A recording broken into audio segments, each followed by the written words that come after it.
nắng vẫn còn gợi mưa xuân đến với đời, thì anh ơi xin gửi chớ lo âu vì cuộc đời còn bao nắng ấm. Sóng vẫn còn gọi một cái trắng đến chiều, nước vẫn còn một màu xanh đỉnh thố nào, dòng sông xưa vẫn ngàn năm trôi mãi trôi hoài với biển lớn.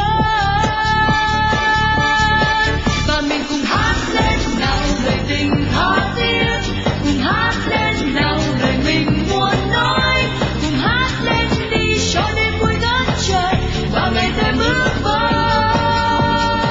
Dù rằng đầy lắm thăng trầm dài phía trước và lối đi về gập ghềnh ai biết, cùng hát vang lên xua tan đi bao nỗi buồn và cùng hát lên niềm vui.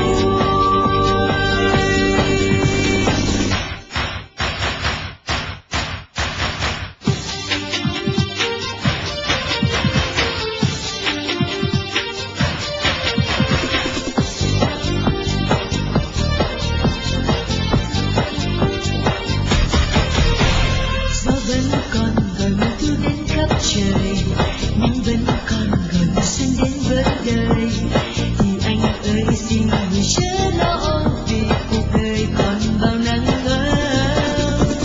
Sóng vẫn còn gọi một cái trắng đến chiều, nước vẫn còn một màu xanh vĩnh thối nào, dòng sông xưa vẫn ngàn năm trôi mãi trôi hoài với biển lớn.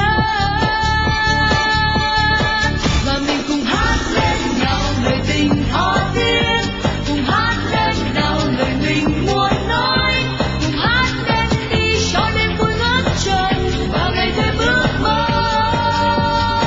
Dù rằng đầy lắm thăng trầm dài phía trước và lối đi về gập ghềnh ai biết, cùng hát vang lên xua tan đi bao nỗi buồn và cùng hát lên niềm vui. Và mình cùng hát lên nào lời tình tha thiết, cùng hát lên nào lời mình muốn nói, cùng hát lên đi cho đêm vui ngất trời và ngày thêm ước mơ. Dù rằng đầy lắm thăng trầm dài phía trước và lối đi